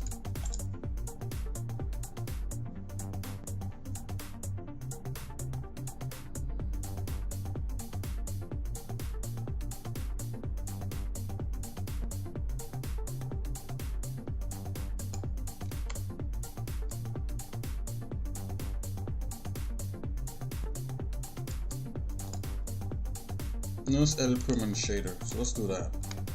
That's what we should have done the first time. Edit permanent shader settings. Don't want that normal. We want this to be a lot brighter.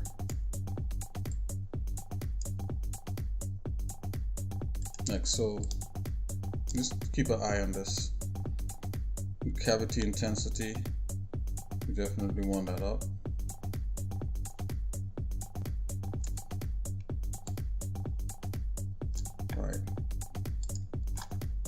Go 0.5. It's fine. Color, bulge intensity. I'll turn my bulge intensity down a bit. There's a little more blend in there.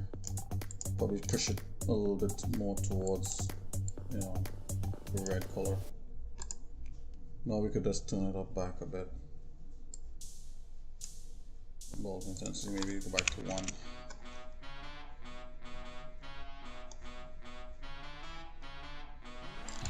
Okay, so we made this into that, right? And let's go back to the support frame on top and let's select that.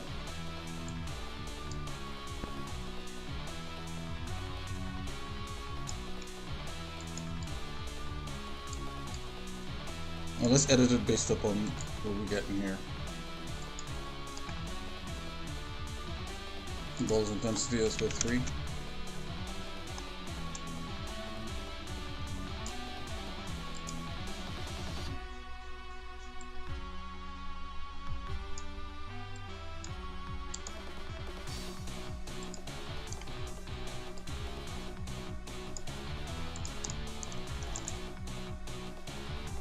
Edit, permanent.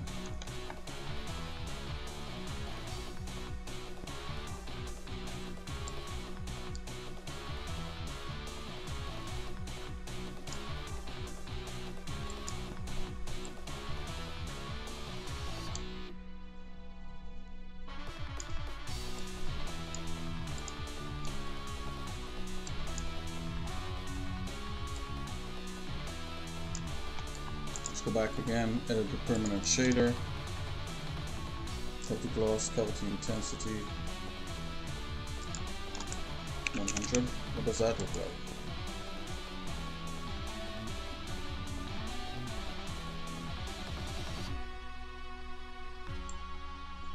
.5 for the bulge gloss. Let's turn the bulge gloss a little wider, yeah. Drop that into red.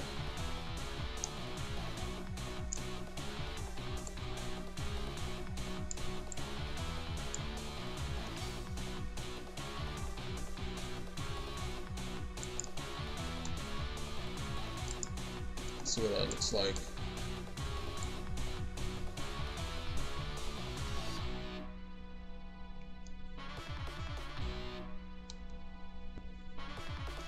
Yeah, so I think that works.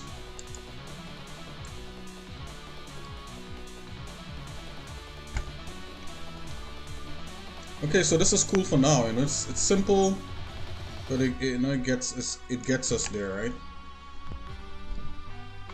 Let's look at this support right here.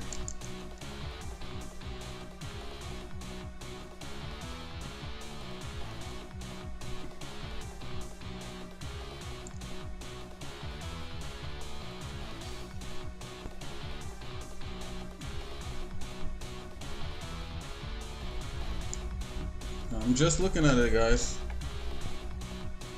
Let's change this color. Let's make a new one. Select construct new shader. Let's see it.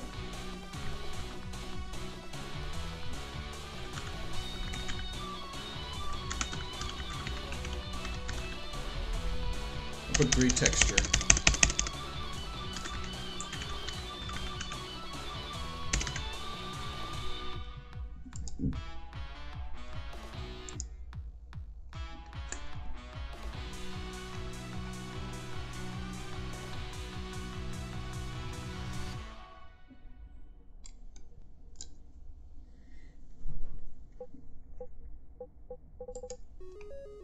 Okay, let's make this gray.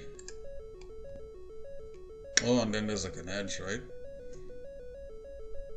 And there's the cavity color. Cause the cavity with the green, it turns. Let's go like a blue, like a kind of dirty, kind of purple. Let's go blue,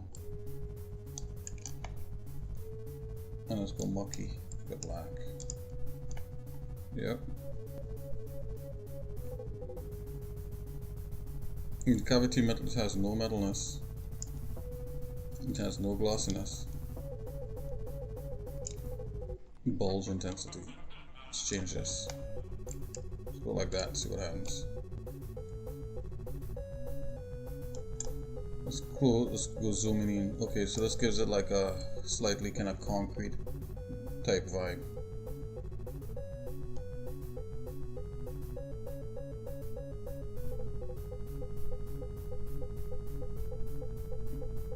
Maybe I want the texture scale to be a little bit bigger.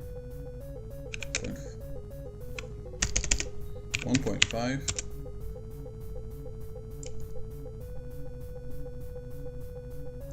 That's smaller or bigger? Let's see. Yeah, that's definitely getting a bit bigger.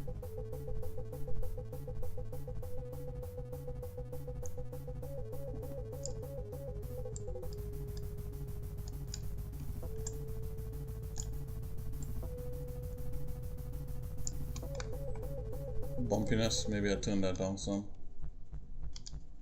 No, that's bumpy. Let's give it a little bit of bump.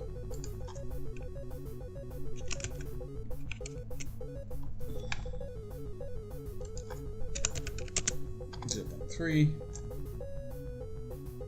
Let's turn the scale down to 2. It's not too big, but it's not too.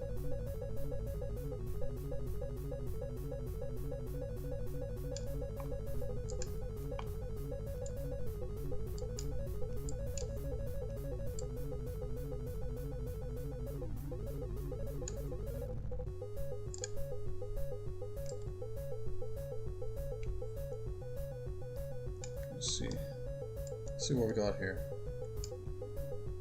Bumpiness, texture scale. Texture scale is fine.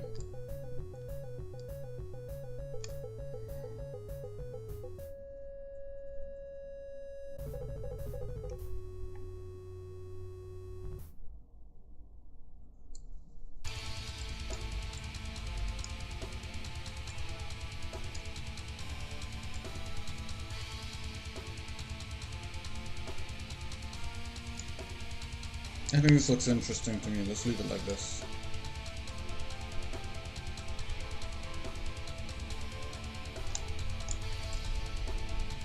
Okay, let's bake this guy. We got a slight gray, we get a little more cherry of a red. We're going back into Retopo. I'm just gonna bake this guy over. Take a normal map, all that set, and the settings should be somewhat already there. And yep.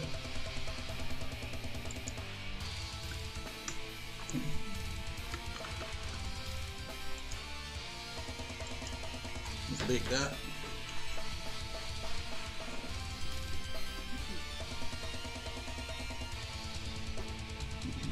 Okay, let's go into the paint room. Now if we hide all these things here,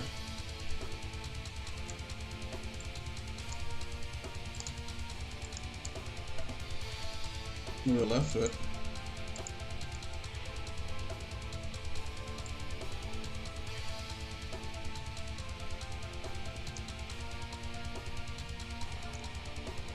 Okay, so there's some conflict with the paint right now. So what we could do, we could just delete all that. Let's see, paint objects. Oh, yep. Let's get rid of that.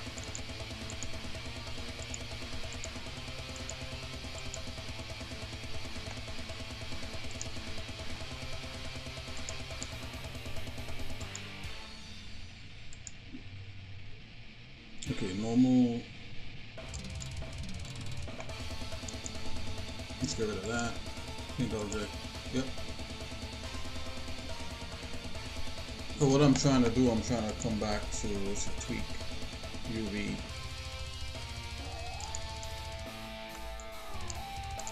Okay, let's try this again. Poof. Here's the bake. Bake the normal maps. Yep. Let's let that bake.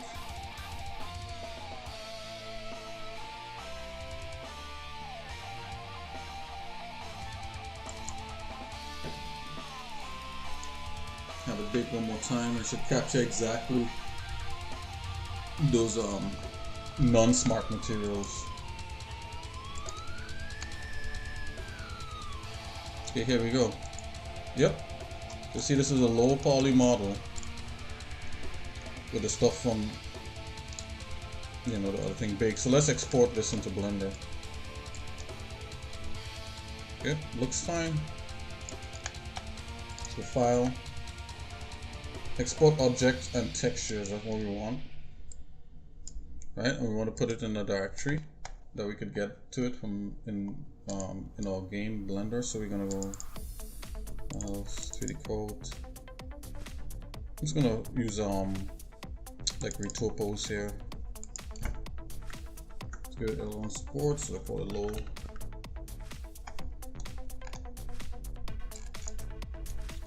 Right, and it's the same part, export part for the paths for the thing, and I'm gonna go with Blender cycles. And we do not want some of these things. We don't want a displacement, and we don't want a emissive color. We want everything else. We want a normal map, roughness, metalness, the diffuse. We don't need an alpha.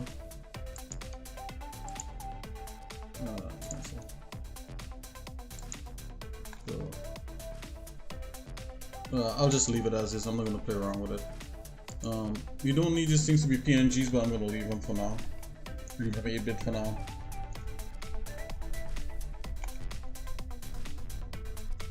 Okay, let's export.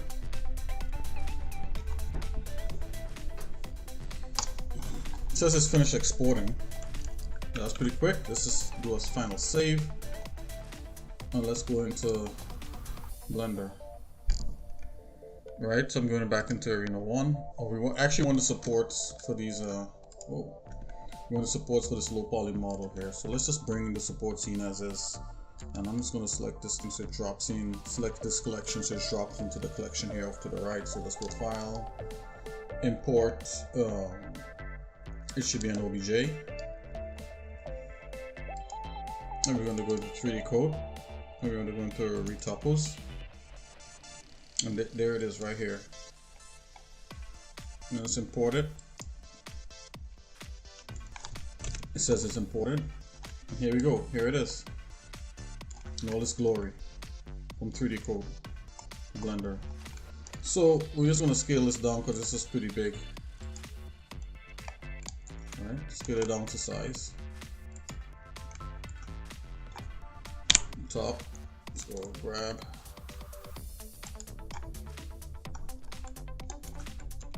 So normally when you're doing this kind of stuff to a game engine, this is fine, and you can export this, and the game engine will do all the shading and all that sort of stuff. But for what we're doing, for what I'm doing right here, this, I'm kind of baking some of baking the lights.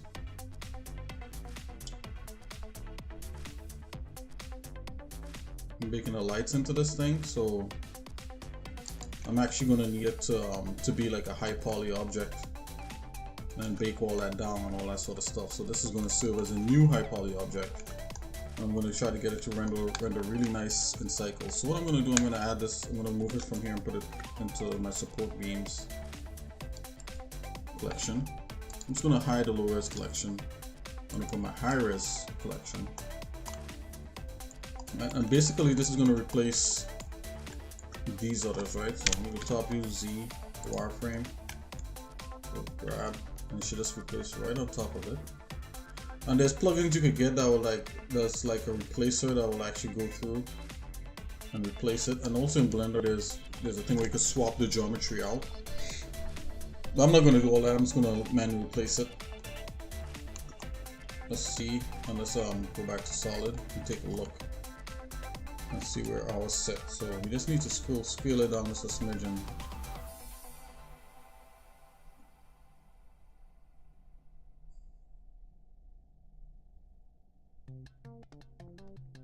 Okay, so that's snapped in there pretty perfect. I'm just gonna select the high poly one and delete that one. So this is the one that I just got from 3D Code. So let's just try something here. See how it looks? The smoothing looks a little messed up. That's fine. The normal map should take care of that. Another thing you could do too in here is that you could come to modifier and you could edge split, and it will actually just clean that up. But what it does is splits the edges up of the object, right? So I'm gonna go to the top, my top view, Z wireframe, take a look. Alright, so this is how this is laid out. So like 2 like here, and then the rest is 3 over there. But we're gonna deal with this one guy here and see if he renders really nice in cycles. So I'm just gonna save this for now, and I'm gonna go into shading. It's part of the high res team here.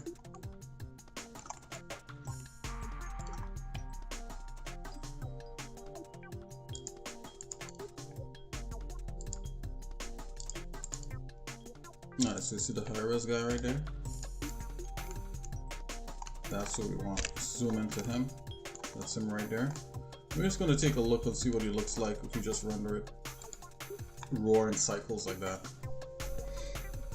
So I'm liking how he looks, right? The thing about it though is that he's you see, doesn't have that nice bright white thing going on. It's like a little more subdued, but it's a little more red. I think it will lend better to the game if all of them are like that, and that's what we're gonna do, right? But let's take a really good look at what's going on with this one here. Let's just make this a little bit like that, and just really zoom into this guy here. Let's add a subdivision modifier onto him, just to see if we could get a little more. Let's go simple, and I'm gonna go 2. So it adds more subdivisions. Hopefully it'll look a little more solid. Okay, so you see that? Alright, this is starting to look a lot more interesting. So what we gotta do is to fix the material on here, right? So right now it's a color material. That's fine. Right? This non-color is going to specular, but what it really is the roughness. You want to put that into roughness. Let's just make sure it's still in non-color, yep. And then this is a normal map.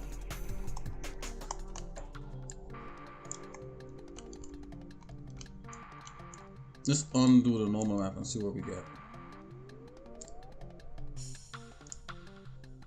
See, the normal map has a little bit of screwed up shading. If we just remove that and let Blender do its thing, it's a little bit better. So we don't necessarily need that.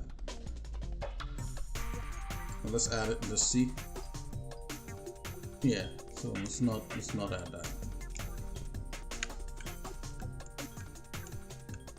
And let's see if we get a metallicness shader up in here. Map, sorry. You want a non-color metallic. Okay, see what it does there? Okay, so to me that's interesting. Let's hide. Let's see what happens if we hide some of these things.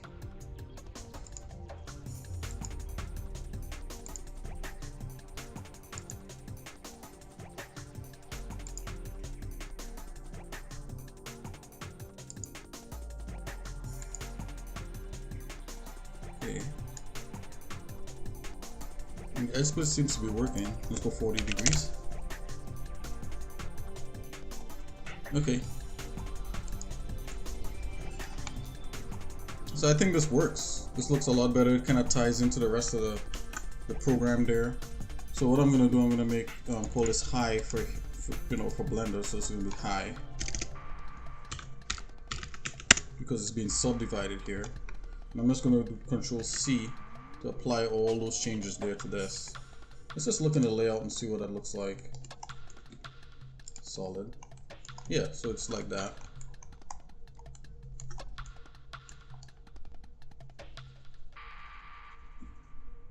Oh, did I duplicate it? I didn't, so I cannot. Just Control Z that again. Let's duplicate it first.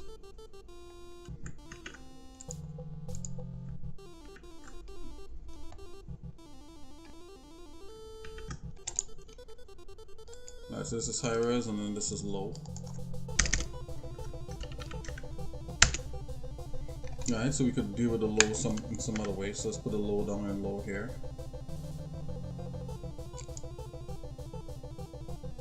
Okay, put the low there. So it's there, but let's deal with the high res now. Now we can collapse it. Let's just go into the low right here real quick. Select that and just get rid of these so we don't screw it up. Actually, let's collapse the edge split on that. See.